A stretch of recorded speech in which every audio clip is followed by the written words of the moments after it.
Hello and welcome to another episode of Typo Exposure. My name is Afif Bari. I'll be your host. To start off, Trish, would you like to introduce yourself? Yes, so my name is Trish. I currently live in Irvine, California. I went to FIDM, that's the Fashion Institute of Design and Merchandising in LA. And I'm 24 years old. I'm currently a young working professional. What are you currently working on? So I currently am a freelancer, which wasn't something I really planned for in my career, but I was working at a lifestyle digital media company, women owned, for a while. I want to say 2 years, could be a little bit more than that. And I left that position about, I want to say 3 months ago now. I left that position and yeah, I just kind of wanted to figure out what the next step was for me. So it's kind of a transitional period that I'm going through right now. I was working a ton during COVID, and I think everyone kind of sort of feels that almost like brain fog during COVID, and just day after day, it just feels the same. And you kind of lose your motivation, you kind of lose your passion. You can't really predict what's going on in the world or anything really. And it almost feels like a break. But I think for myself, I'm someone who's really goal oriented and I don't like taking breaks. I think I'm kind of bad at them, honestly. But I did force myself to take a break when I quit. I think I kind of needed it. I was feeling really burnt out. Took a 2 month break and then kind of got back into working again. So I'm freelancing and I'm kind of focusing now on apparel design, brand strategy, content strategy, small business management, things like that. So that's kind of what I'm currently working on. That's a lot of stuff. How did you get into business and fashion and content Yeah. creation? I didn't think I would end up in the digital media space, if I'm being honest, because at FIDM, I studied merchandise product development, and then I did 2 years of business management. So that's what I got my undergrad in.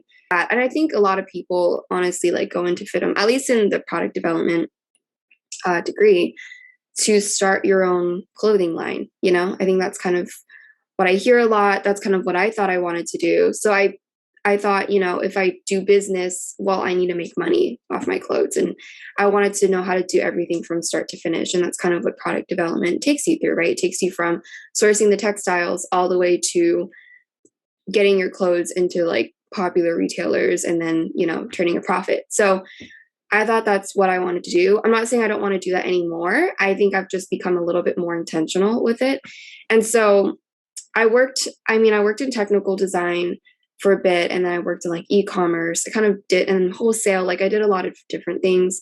And because before COVID actually, I found I had this opportunity come up, and then I found myself in the digital media space. And it turns out it's a really, lucrative space, especially with COVID, right? When every brick and mortar store was shutting down and all the malls were closing and people are freaking out. But then, the internet, the internet lives on. Everyone is like, obviously, I think like shopping did slow down, but Amazon, I think their sales went up. I don't know how much, but it just skyrocketed, right? So I think with that, I realized, okay, maybe the digital media space is where I want to be in, and I enjoy it as well. It's maybe like not what I went to school for exactly, and I sometimes really do wish that I was still working in with the textiles, with the actual product development and testing samples and all that. But yeah, I think digital media is super accessible. I love that, you're able to talk about things that matter if that's what you want to talk about. You're able to connect with people so quickly and so efficiently. So I've always been like business minded, I would say, kind of have both. So I think I'm creative, but I'm also business minded. I enjoyed all my business classes, honestly. And I think what's so great about FIDM too is that you don't take a lot of the extra like Electives? kind of, they're like, oh my gosh, the word totally slipped me. They're not special, I'm sorry, like they're not major classes. They're called like general education classes. Yeah. So what I like about FIDM is they kind of don't make you take too many or excessive amount of like general education classes. You go straight into your major classes. So I got a lot out of all the classes I was taking. And so I always, had intention that I would go into business somehow. I just wanted it to be fashion because I love fashion so much. And that kind of inspires me. And I really love to see a business take off and all the preparation that goes behind it. I think that's where you're allowed to be really creative, but it's also a risk. And I think that challenge is very appealing to me. So I've mostly found myself working with like either mid-sized or like startup companies. And so it's kind of how I got into business. You definitely sound like an entrepreneur. I mean, you have the creativity and you have the business mind to kind of get an idea going. Yeah, I would say so. I think like I over time learned to sort of have that entrepreneurial spirit a little bit, especially the more I learned about business. I mean, it kind of makes you feel more confident, right? Like the more knowledge that you gain, you kind of test yourself a little bit and to see it in action too, because it's one thing to just study about it in books and do homework on it. It's another to actually be in that experience and really see how things are working in real time and trying to find solutions to all your problems in really innovative, creative ways. So I'm definitely still like building on that skill set, but yeah, I think that's sort of the thrill of working with small businesses. There was a period during lockdown last year where I was coming up with all these business ideas that I wanted to do for myself, and I was thinking of like the name, like my company name, everything.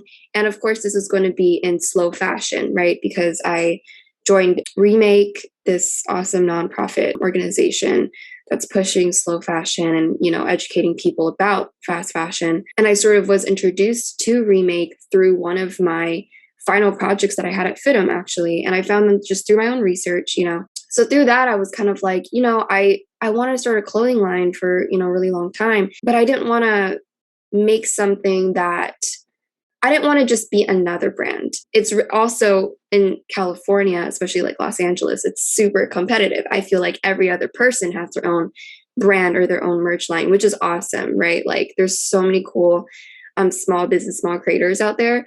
But I want to have a different approach to fashion. And so anyway, I like thought up all these like business ideas.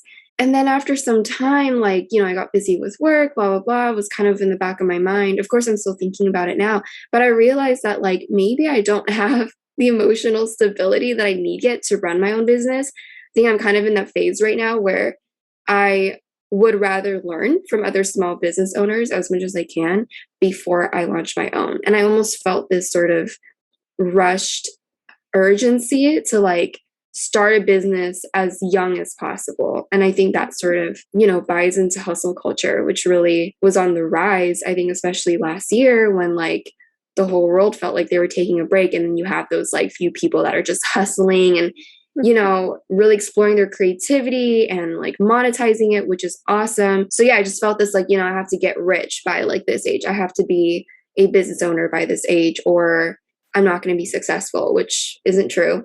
So I realized that I need more time to like hone in on my skills and to think about the long term, because I'm sort of like a short term and a long term goal setter. So I always end up thinking like long term anyway. Yeah, like what my business would look like if I started. I didn't want it to just be like, I want it to be a fun thing, but I want it to have meaning and to be a positive impact ultimately. So with like freelancing right now, I'm working with small businesses, with startups. So it's been fun, and hopefully one day I will be able to call myself an entrepreneur. I agree with the points you made.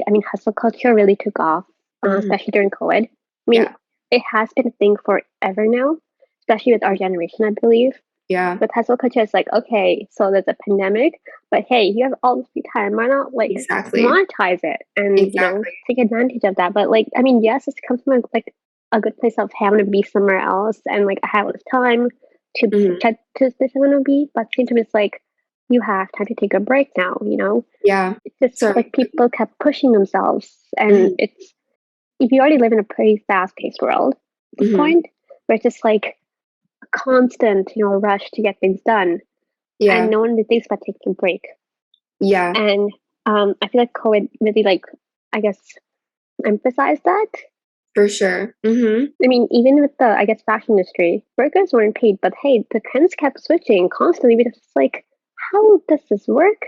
Yeah, exactly. No, I definitely agree with you. I think also like I know LA isn't maybe as fast paced as like some other places in the world, but I think, TikTok too, and and social media, where everyone is just presenting the best possible aspects of their life, right?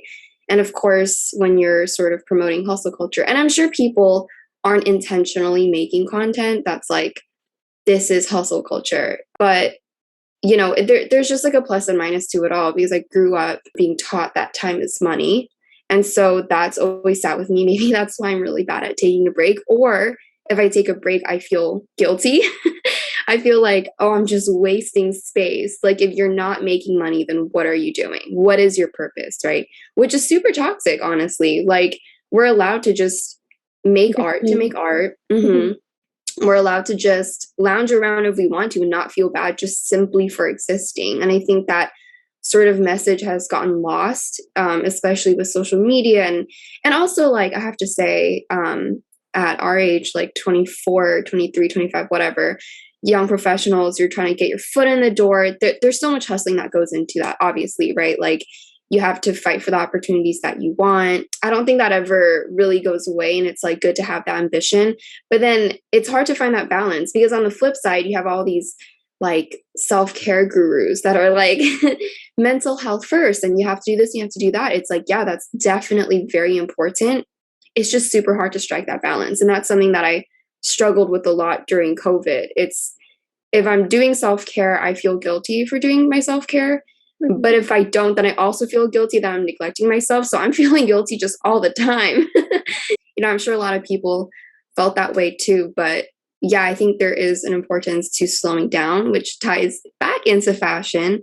When everything around you is just designed to move so quickly, you feel like you just have to be a part of that system, or else you're sort of the minority, or like maybe you just feel more alone and it's harder to connect with people. I think there was a lot of like soul searching that went into my last like 2 years, especially because I graduated actually during COVID. So I was doing my last year of school during COVID, and then I graduated during COVID, and then I started working full time all during COVID. And it's crazy that we've been in this pandemic for so long now. I keep thinking it's only been like, oh yeah, like end of 2019, that was just 6 months ago. But no, it's been almost 2 years. And there's a really, big transition, of course, like out of college into like the working world all during COVID. And it's a big adjustment, honestly, right? Like, you don't prepare for that. And then you sort of find yourself in this weird situation, and your mental health is just out the door. And you also feel like you have a ton of things that you need to succeed. So anyway, yeah, going back to like time is money, I definitely am victim of the hustle culture for sure. And I was like, if I'm not optimizing my time during this, when the world is on a break, then what am I doing? And I found it kind of hard to enjoy even like the smaller things sometimes. And that sounds very ironic, because I think a lot of people during COVID went back to basics, and like I kind of did. I did, but like I think still that mentality never really left me.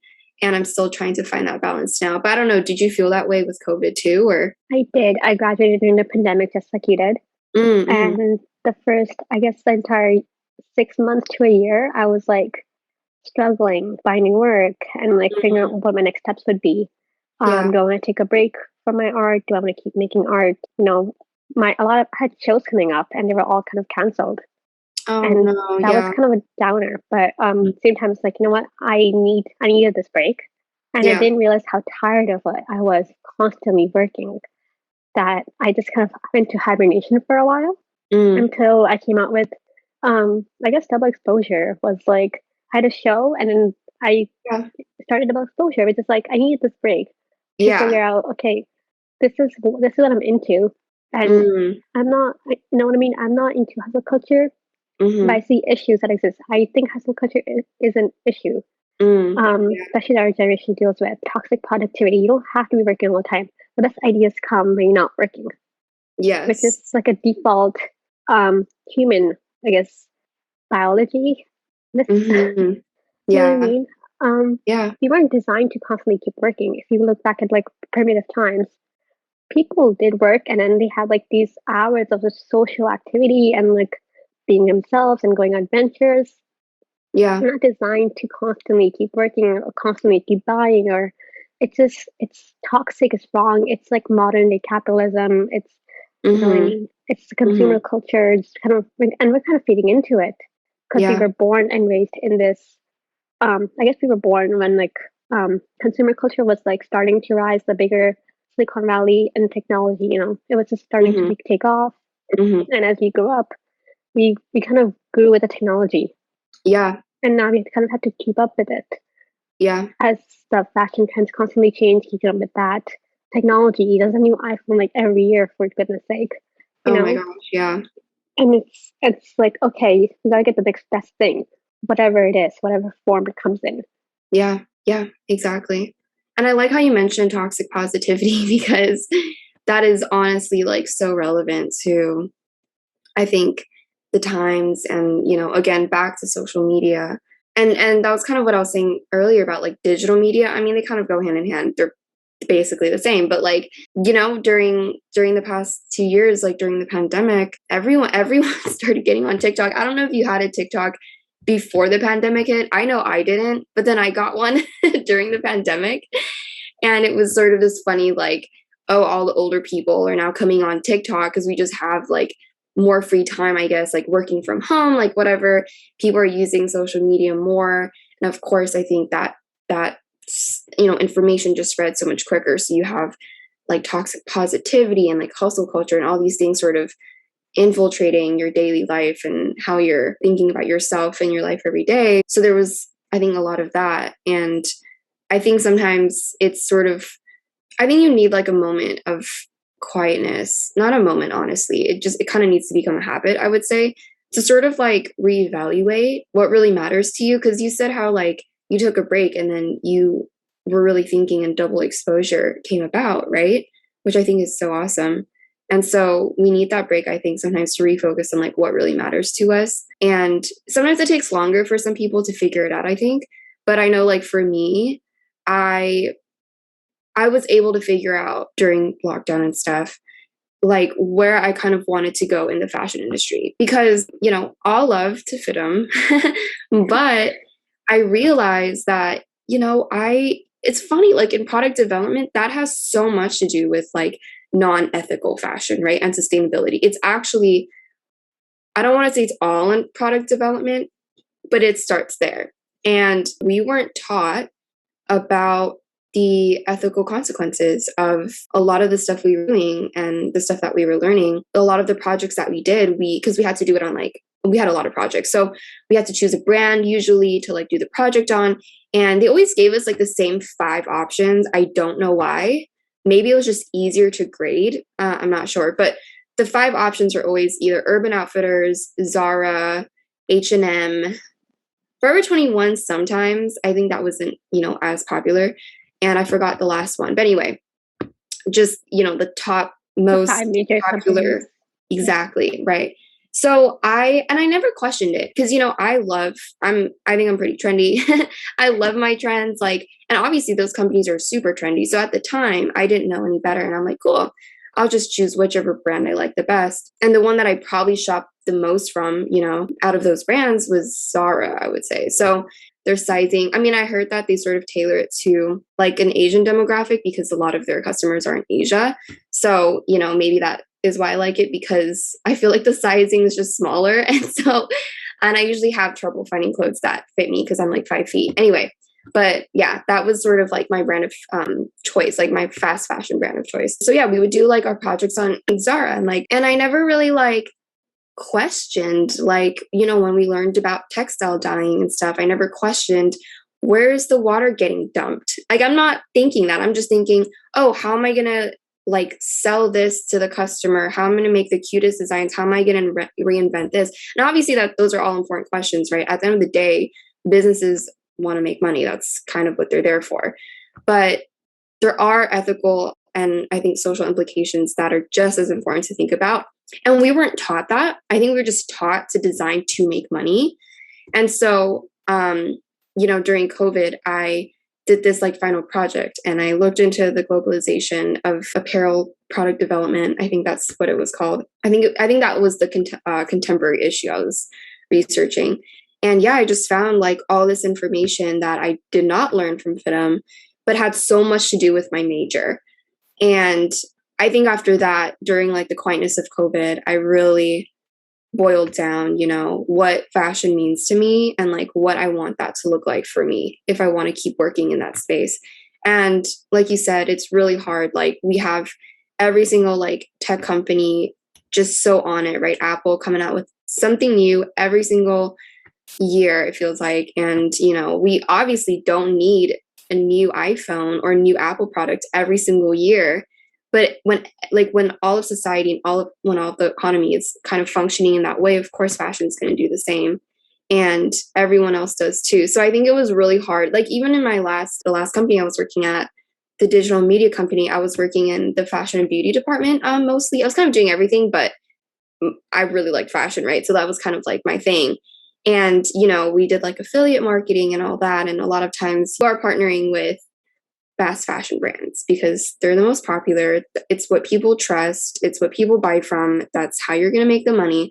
So I definitely felt like convicted a lot of times. It was like kind of hard because part of me is like, oh, I don't want to like recommend all these fast fashion items, but it's my job and I need to help this company make money. And the way to do that is by recommending, fast fashion brands. But anyway, I just went on another tangent, but going back to what you're talking about initially. How were you introduced to fashion?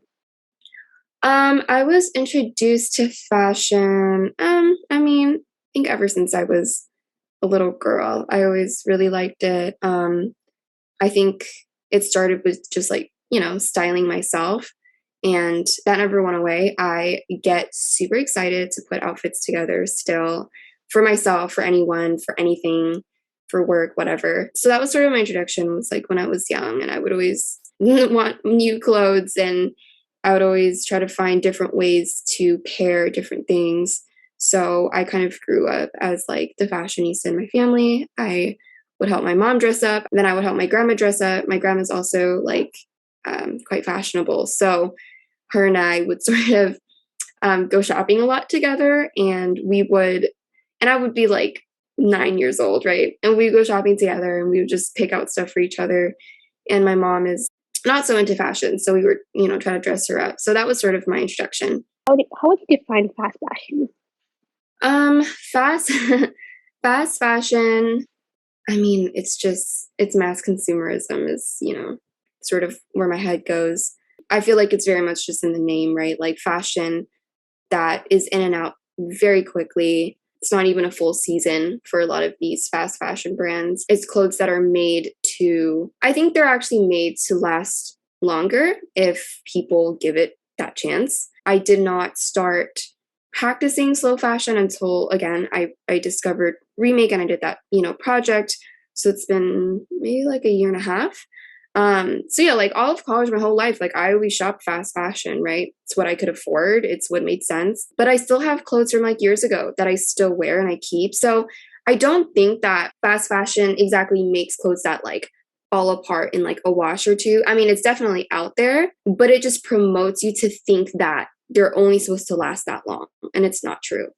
But that's kind of how I would define fast fashion. I remember you just mentioned earlier that you were introduced to slow fashion because, we were talking about like water pollution and I guess the ethics that go into fashion industry, mm-hmm. The fact that there's very little like environmental and social accountability taken mm-hmm. from companies.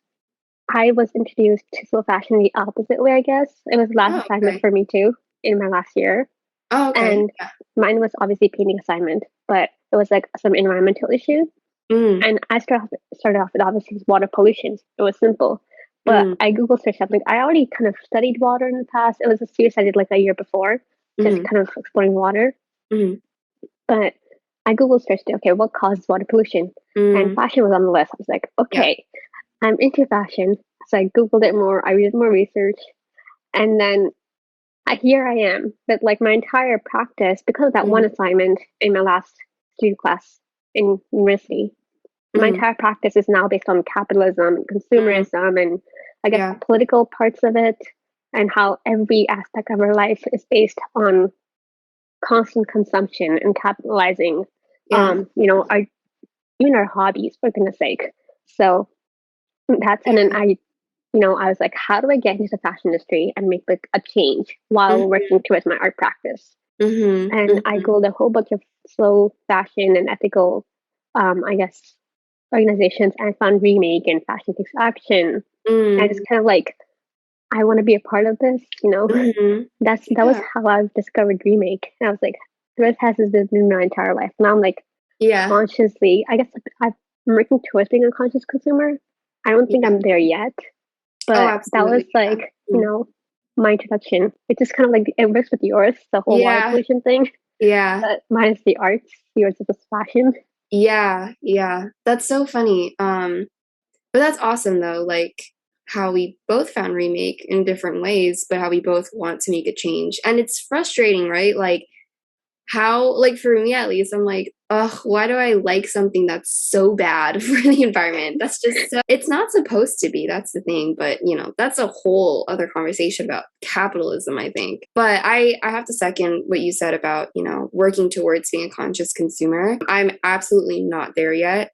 And I think it's a process, it's a journey. And again, like a lot of us grew up consuming fast fashion and just not living very environmentally friendly. Like I grew up in an Asian household and we're using plastics left and right all freaking day, right? Like I didn't grow up thinking that was weird or that it was like bad for the environment. And a lot of people also like are kind of ignorant. They want the easier way, they want the quicker way, they want the convenient way. That's just how people are. Honestly, like in my young adulthood, I started to really question, okay, what am I doing in my life that I can make this like environmental switch that makes sense? And I'm still working towards that. And I would like to be better just with everything, I would say, with like consuming fashion too. Speaking of like Remake and like other fashion NGOs, what's your take on ethical fashion as a person in fashion? Yeah. I think the term ethical fashion is just, it's hard to grasp for the society we live in, because I think like creating and developing things and selling things and creating businesses in unethical ways is very much the norm. So I think ethical fashion, just that term really challenges that. Like, what does that even look like? You know, well, if we go to other parts of the world, they don't develop, they don't consume things and consume the internet, whatever, the way that we do, right? They're not buying into a lot of the stuff that we buy into. So I think it's just such a difference in like culture and lifestyle sometimes that really affects how ethical or unethical fashion is and consumerism is. I think ethical fashion is just, there is a reality that could look different from what we have right now. And how about looking at consuming fashion in this way instead of what we've always grown up doing? And I think that's what I had to ask myself a lot of times as I was in Remake, as I was researching. And also with that, I felt a lot of guilt, you know, I'd be like, dang, like I used to do fashion hauls. I mean, I wouldn't like post them on the internet, that, you know, a lot of people do that, which I personally do not condone. What would the alternative look like, right? Like what are the alternatives? And I think that's what I'm still trying to do. I think that's what Remake is trying to do, is offer these alternatives of what the world could look like if we just thought a little bit harder about how we purchase things, or just like our purchasing decisions and how we come to those decisions. And of course, I'm talking more about like the consumer end of things. Ethical fashion is everything. It's the corporations, it's the garment workers. There are so many people involved in making just one single garment. And a lot of consumers don't realize that. But I'm just talking about the consumer end because that's what we really have control over, of course. And we can do more if we choose to get involved and if we choose to get educated on it. But yeah, I think ethical fashion is a movement. And I think it's representative of so many other things in life. It's not just about clothes. I think it's so much bigger than that. So I think that's why it really inspires me, because, you know, I care about a lot of different social issues. I care a ton about women's and children's issues, especially in women and children in Southeast Asia, which is where I'm from. So that's really, you know, like hits close to home, and a lot of garment workers are there. And I've like seen them too. My grandparents, or my mom's side of the family, is from Indonesia. And so my grandpa actually owned this like factory. It wasn't a garment factory, but a lot of the fast fashion brands would outsource their denim or whatever to his factory, and he would do a lot of dye work, a lot of embroidery, and I would visit the factory growing up. I would go to work with him or whatever. He'd take me around, and I would see like, just because he had a lot of like ponds and just like pools of water surrounding his factory, and it's just red. It's just like whatever dye they would just dump into it. And I was like, I want to say like 8 or whatever. I was really young. I was a kid. And it didn't occur to, I would think like, oh, that's weird. Like, why is the water this color? And I would ask him and he would tell me, and I'm like, okay. But, I'm not thinking like, oh, this is going to really damage the ecosystem. Like, this is going to hurt the villages that live around this area. I'm not thinking about any of that. Right. Mm-hmm. Now I'm realizing, oh my gosh, that's terrible. And he was the business owner. He doesn't have that company anymore. And a lot of times, there aren't enough regulations in developing countries, especially, and corporations, in the US or wherever in Western society, they are totally taking advantage of that, right? So it's a lot of people that take part in this. I mean, my grandpa was part of it. Had I known better, then I think I, would have maybe had a conversation with him about it. I think ethical fashion is a movement, and it teaches us to be intentional. Do you think the fashion industry is doing enough to improve its approach to sustainability? Things like H&M Conscious, Zara Life, I believe, they have fast fashion brands do have, kind of like their take on sustainability. But do you think it's a form of greenwashing, or are they actually working towards, a sustainable clothing line that's not as harmful as everything else they create? Right. Yeah. Man, that's a tough one that I struggle with. Sometimes I think I go back and forth. I go from like, some effort is better than no effort, and also, on the flip side, it's like, you're simply not doing enough. And this is greenwashing. I do believe it's greenwashing. I mean, they're definitely, well, in my opinion, I don't think they're doing it because they truly care about sustainability. I think they're doing it because their customers care about sustainability, and their customers are what make them money. So I think that's sort of like, well, how much of it matters then if your intention isn't really there? But if the outcome is still better than what you were doing before, then like, is it still valid? I mean, do they deserve some credit? I don't know. I don't think the fashion industry is doing enough. And because there's so many players in it, it's really hard for the industry to ever do enough. And I think with Remake, I think we're all so optimistic, which is awesome, by the way. Like, we've made so much progress. And I think that shows you, like, things can really change when you group together and you collectively fight for a cause. So I definitely believe in that. But I think there's this like ideal alternate reality, right, of like what the fashion industry would look like. And I personally don't think it'll ever get there, unfortunately, with just like how the world is moving. I mean, if anything, the world is going quicker. So I think people really like saw COVID as a break. Like, I don't think people saw it as like, yeah, this is a new way of living, like slowing down and appreciating the small things. I think they just thought like, oh, we just have 2 years to do this or whatever. But then when the pandemic ends, whatever that looks like, whenever that will be, it's just going to hit the ground running again. And we're just going to go back to how things were. That's what I think is going to happen. So that's why I don't think that like the fashion industry will ever get to a place that we'd like for it to be. But I think honestly, it starts at like a micro level of having the hard conversations. Like, it starts with the individual. It starts with the individual just questioning, why do things work the way that they work? And a lot of people don't ask that sometimes, especially, right? Like when you're not a garment worker, when you get to sit in an air conditioned space, you're working in a nice space, like you're not in the positions of a lot of people that are actually like the hands and feet of the company. Like Zara would not be anything without their garment workers, obviously. The higher ups, I think there just needs to be a lot of empathy that goes into it. And with that, I think will be more sustainability naturally, because how can you not care? What really hit me is like, the more that I learned about all the social and ethical impacts in a negative way, it's like, I can't just not care now. Mm-hmm. I have to care. There's just no way around it. And I think that naturally just choose, that naturally influence us to want to be more sustainable. And I think if more and more people in the fashion industry can do that together, just like how in Remake, right, we're collectively sharing this goal, I think it'll progress. I agree with you on that. I mean, as people living in the West, and that our clothing and a majority of the things we use actually are outsourced from the East, we don't just see people physically, going to factories and living in poverty and the conditions that they work in. They never really get out of poverty because they're almost in debt. Yeah. The factory that they're working for. But the more you learn about it, every time, well, now I'm conscious enough that if I see a label made in Bangladesh, made in Indonesia, I pick it up and I put it back. Because I have, again, mental image in my head. Okay, so this came from there. I know what happens in that place. Who knows? I know who made this, so I'm not going to buy it. That type of thing. Yeah. Which I think needs to be incorporated. And in the more we spread knowledge, most people are either ignorant to it or they just don't know, overlook it. Yeah.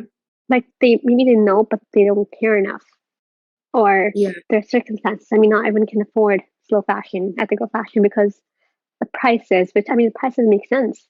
Yeah.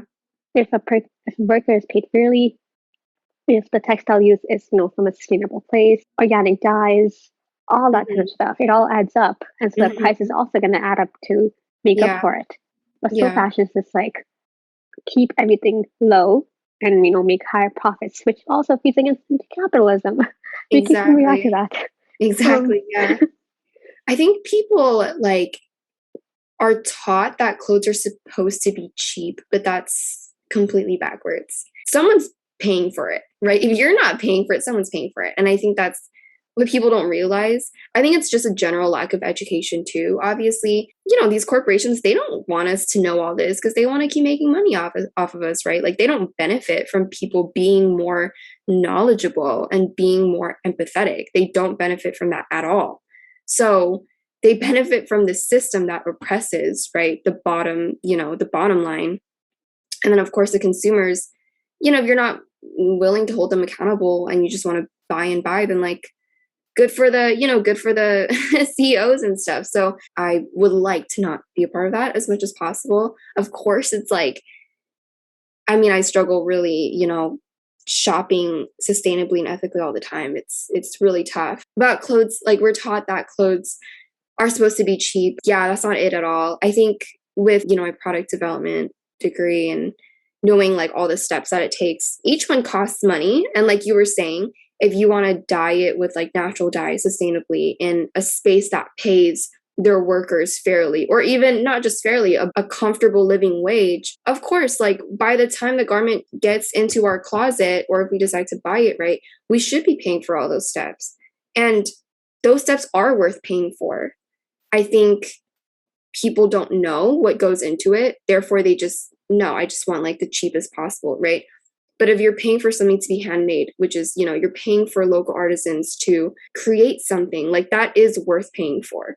And I think we can shine light on that and sort of really showcase why, this matters and the value of it, then we can be taught. I don't want to say that clothing's supposed to be expensive, but if it is, right, you're taught to value it more. You're taught to cherish it more.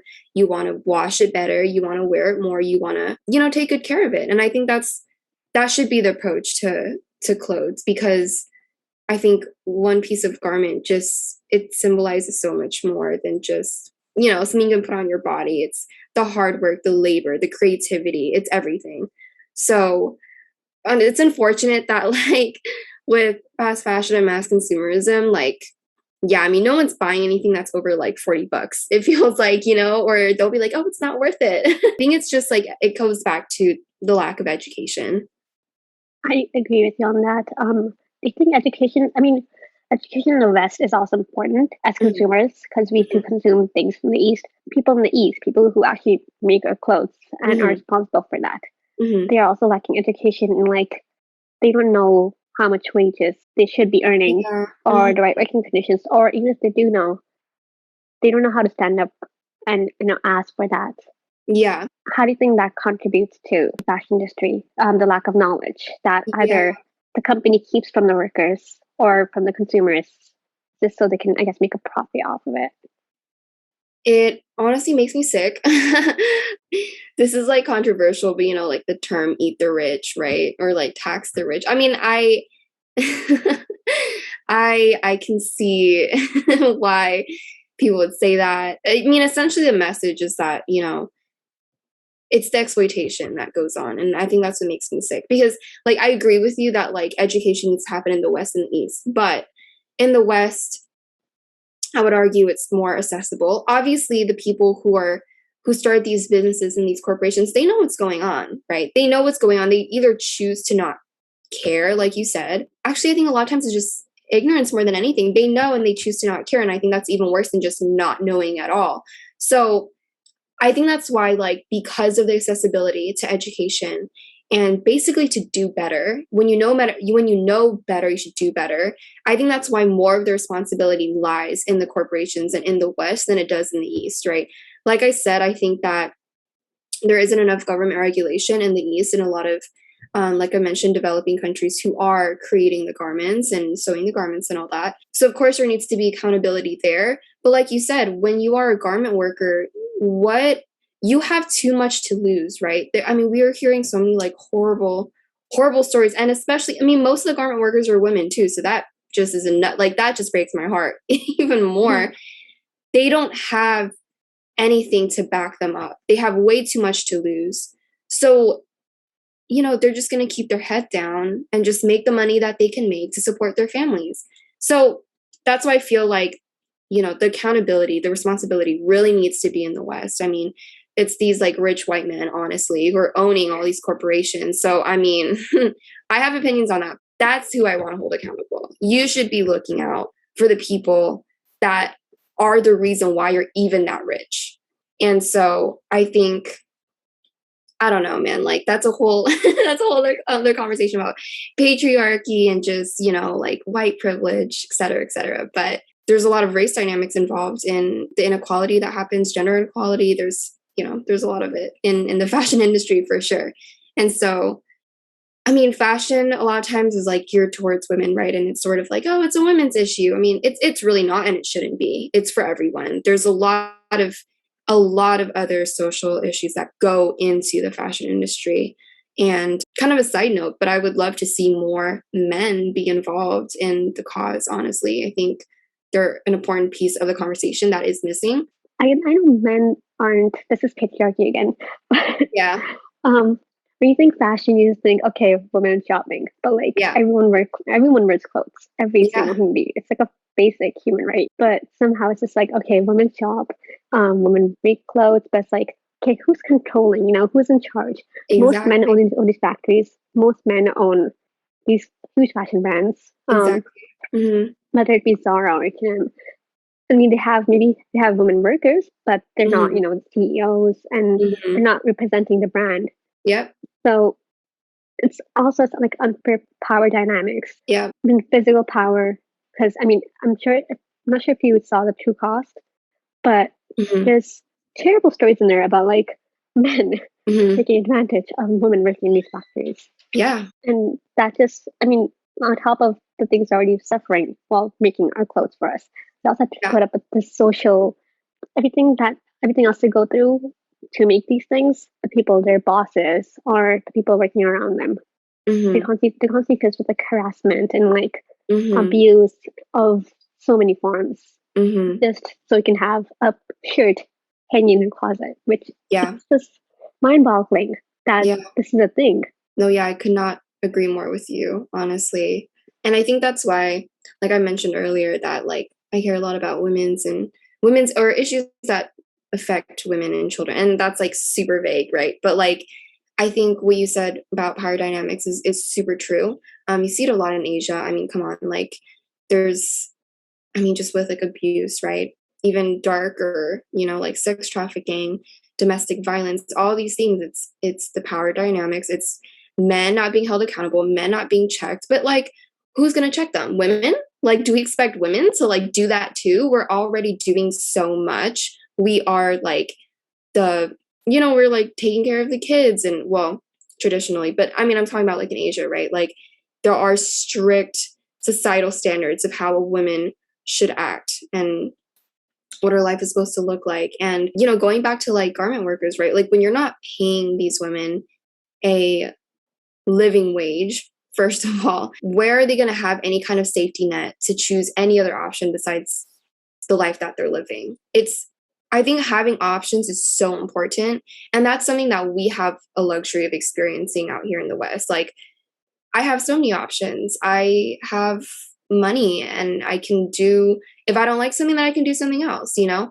But a lot of women can't say the same. So I feel like people, like, you know, people like you and I personally think that we have a social responsibility to look out for people that don't have those same options. And all our decisions actually affect theirs too. And I think that sometimes it's hard to like grasp that because, you know, we see them and we see us and it's like, oh, you're so different. And there's this sort of like othering that happens, right?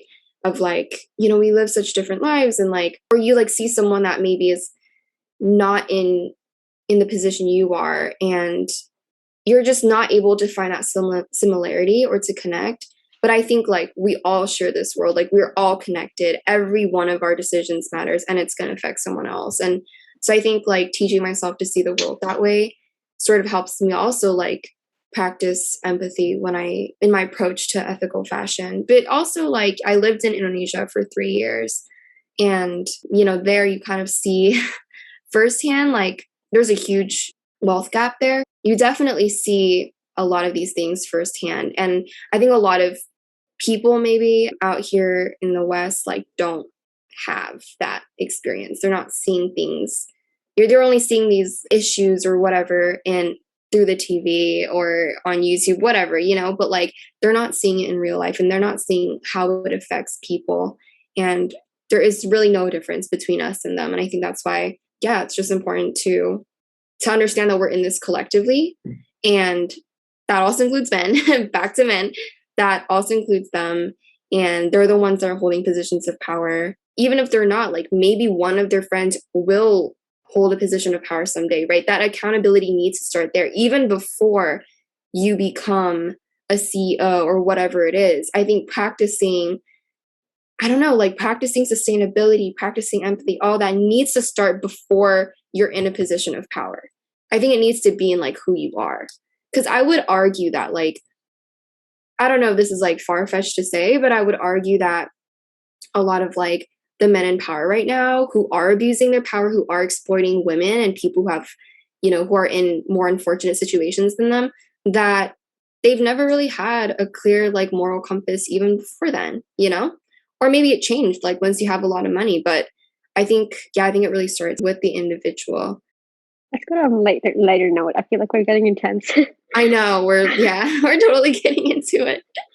How do you think social media climate, whether it be on, you mentioned TikTok earlier, how does that affect consumerism? I think it fuels consumerism. And I think most fast fashion brands sort of target the, I would say 18-year-old to maybe like 35-year-old demographic. And I think it skews younger now because I think younger people are willing to spend money, especially if it's cheap, and they're willing to spend money for the next best thing. And I think with social media, TikTok and Instagram specifically, right? It really fuels that. I mean, just the way that TikTok is designed, your brain has to process information, like, and all types of information too, right? And like, it just changes by the second. So, and just like the variety of TikToks that you're watching. I don't know. Do you use TikTok? I don't have TikTok. Okay, that's great. That's really good. Don't. But yeah, I got TikTok. So 1 second you're looking at someone's debunking like capitalism or whatever, and then the next second you're looking at like a clothing try-on haul, and the next second you're looking at a cute puppy video. Like it's just insane how quickly the content goes in and out of your head. And if you're on like the fashion side of TikTok, it's honestly, I think half of it is just like really helpful, like styling tips or like styling hacks or whatever, which is great. That's good. But then the other half is like try on hauls and like outfits that you need for fall, or like this is what the designers, or like this is what people are wearing. Yeah, trend forecasting is really good because it's fun and we all want to be on trend, right? But I think that kind of teaches you, oh, this is the next trend, buy it. And I see a ton of hauls. I see a ton of people showing off the stuff that they buy, saying this is where you get it. You need this in your closet. There's a lot of that kind of language that goes on TikTok. So it just fuels consumerism, and it's very trend driven, and trendy things usually also fuel consumerism. So Instagram models don't help that either. But it's hard. Like, honestly, like with Instagram models, they have to make their money. Everyone, we all need money to survive. So it feels a little wrong to be like, oh, your hustle isn't valid, or you shouldn't be hustling the way that you are. I mean, everyone has their own way of making money. Mm-hmm. But I think, I don't know, maybe there just needs to be a little bit more intentionality with how they talk about clothes, maybe, or how they talk about spending. That's true. I mean, like, Instagram, I guess, this quotation marks, influencers, they have a larger audience, most of them being teens, tweens, and they're highly influenced by them. But instead of, I guess, promoting healthier shopping habits, intentionality, conscious consumerism, and I mean, they can't afford it. Yeah. Considering they're sponsored by like these huge, I guess, luxury brands, so we know that they can't afford it. Mm-hmm. But instead, I don't have TikTok, but I've seen TikToks on Instagram of like Shein hauls and like ASOS and Mango, things like that. And it's just like, you clearly can afford ethical brands. You have the means of it.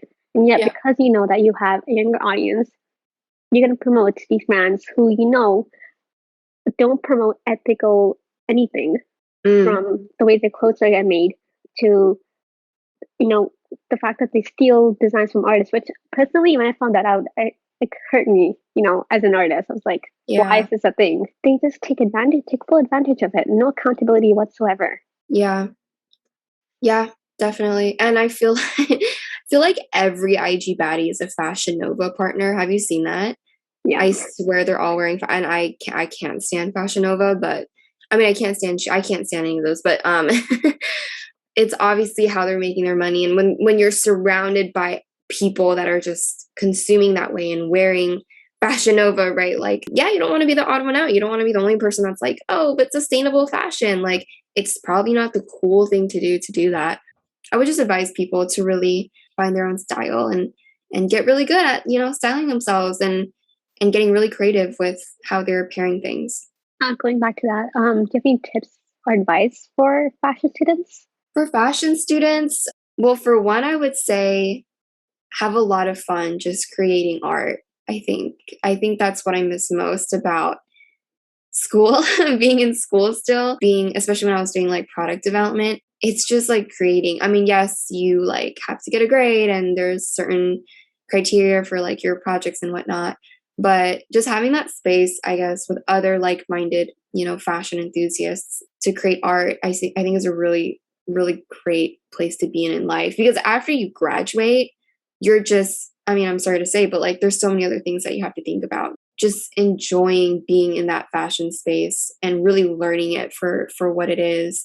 And also think bigger. I think thinking outside of the box is super important. Questioning why things are the way they are. I wish I did that sooner, honestly. I wish I'd done that more when I was still studying my fashion degree. I think maybe I was a little bit too focused on, wanting to get like the best grade. I also had a lot of fun, but wanting to get the best grade, trying to do the best possible, that I didn't really give myself time to question why we were doing things a certain way. And of course, you're learning from people who also know more than you. So you don't feel too great just questioning them, right?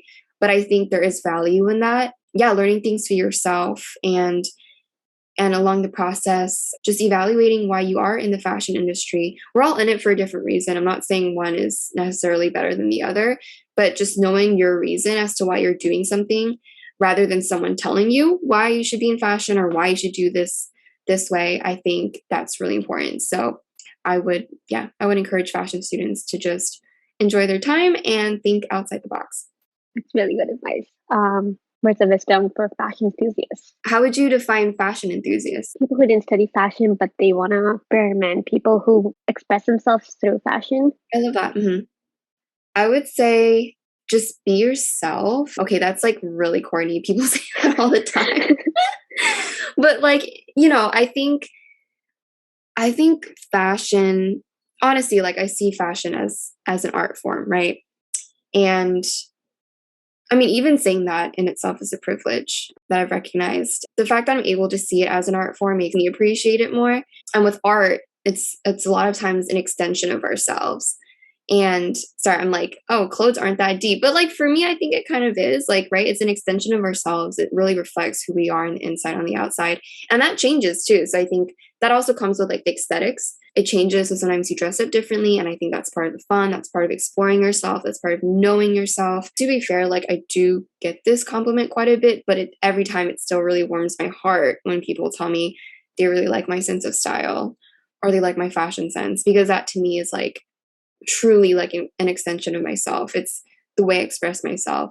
So my word of guidance for fashion enthusiasts is to really stay true to that. No matter what the trends are saying or what people are telling you looks good on you versus doesn't look good on you, like it's an extension of yourself. And who cares if it doesn't look good or looks good? I know it's like easier to say than to do, because you know everyone's a little bit judgmental. Of course we judge people from like how they look, how they dress, right?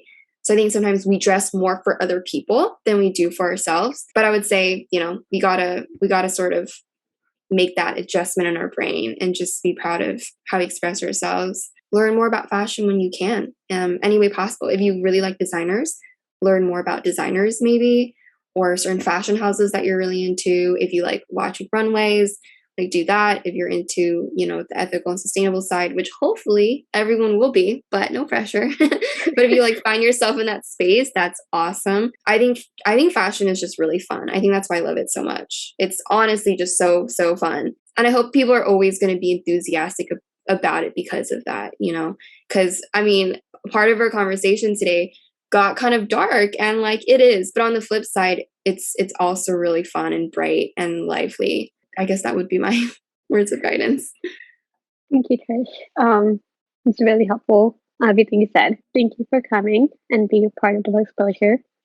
Thank you so much for having me. I loved all the questions, and yeah, thank you for taking time out. And I'm really happy that you created Double Exposure. I think this is such a great opportunity for people to connect to artists and for creatives to connect with each other. So yeah, I'm really glad that you took a break and that you were able to come up with this. I think that's awesome. Thank you. Hopefully we'll catch up again with another bigger topic. Yes. We have a lot to conquer. Yes, we do. And I'm glad we're in remake together. So we'll definitely be connecting. Awesome. Right. Thank you. Thank you.